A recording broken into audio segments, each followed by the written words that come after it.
मेहंदी नव्याने रंगली भाग 4. लेखिका वैशाली मंथाळकर. ध्वजने मोबाईलमधून नजर हटवत मान वर केली आणि निर्विकार चेहऱ्याने समोर पाहिलं. ती सुद्धा त्याच्याकडे बघून गोंधळून गेली. कशी रिॲक्शन द्यावी ते तिला कळलंच नाही. दोन्ही हातात ओढणीचं टोक घट्ट पकडून त्याच्याकडे आवंडा गिळत बघू लागली. चेहऱ्यावर घामाचे बिंदू जमा झाले होते.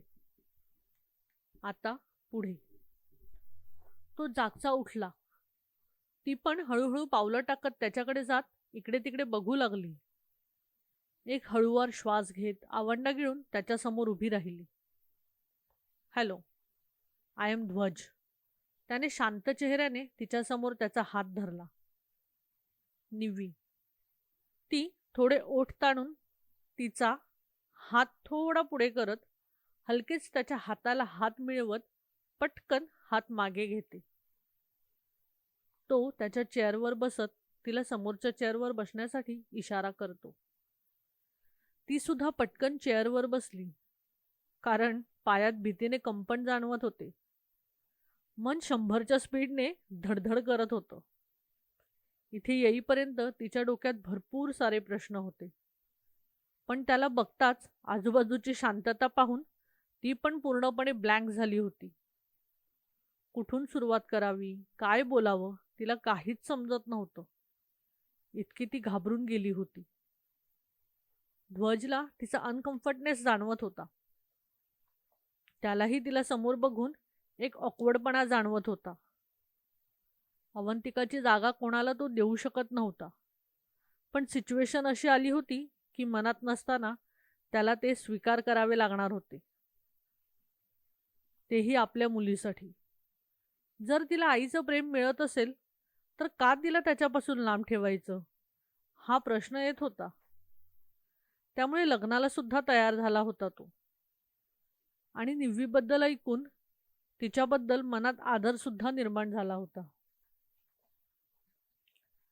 माझ्या आईकडून तुमच्याबद्दल कळले, त्यासाठी आयुष्यभर मी तुमचा थँकफुल राहील.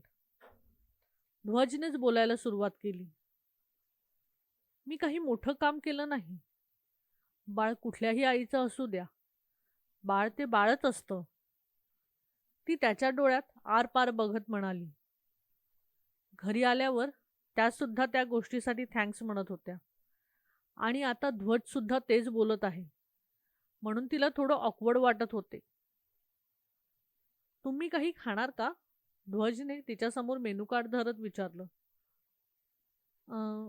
ते नाही, तिने हलकेच पापण्या खाली घेत उत्तर दिलं. त्याने किंचित ओठ ताणून बाहेर थांबलेल्या वेटरला इशारा केला. तो लगेच आत आला आणि त्याने त्या वेटरला 2 कॉफी सांगितली. तुम्हाला माझ्याबद्दल सगळंच माहीत आहे, तरीही मी सगळं क्लिअर करतो. माझं पहिलं लव्ह मॅरेज होतं. तुम्हाला माझ्याबद्दल सगळं माहीत असेल तरीही मी सगळं क्लिअर करतो. माझं पहिलं लव्ह मॅरेज होतं. लग्नाला 3 वर्ष झाले होते. तो बोलताना एक दीर्घ श्वास घेत थांबला. तिने हलक्या पापण्या वर करून त्याच्या डोळ्यात पाहिलं. माझी मुलगी 4 वर्षाची आहे. तिचं नाव आद्या. जराशी हट्टी आहे, म्हणजे आई नसल्याने तिचे अतिलाड झाले आहेत, त्यामुळे थोडी हट्टी आहे. आय होप तुम्ही समजून घ्याल. तिच्यासाठी आणि तुमच्यासाठी नवीन नातं असेल. मग दोघी थोडा वेळ घ्या. तसंच आपल्यासाठी. तशी तिने नजर खाली घेतली. अचानक तो त्यांच्या नात्याबद्दल बोलत आहे म्हणून पोटात एक खळबळ उठू लागली. तिच्या चेहऱ्यावरची हालचाल बघून तो शांत झाला म्हणून तिने हलके पापण्या वर करून त्याच्याकडे पाहिलं. माझ्या जास्त काही अपेक्षा नाहीत, पण तुम्ही तुमच्या घरात मान सन्मान द्यावा ही छोटीशी अपेक्षा आहे. कारण त्याचे वडील असून सुद्धा त्याला ते प्रेम मिळालं नाही. बोलताना तिचा कंठ भरून आला होता. त्यांचा आणि माझा 3 वर्ष झाले काहीच कॉन्टॅक्ट नाही. घटस्फोटानंतर महिन्यातून एकदा भेटायचं ठरलं होतं, पण जास्त येत नाही आणि भेटायचं असेल तर त्याचे आजी आजोबा घेऊन जातात.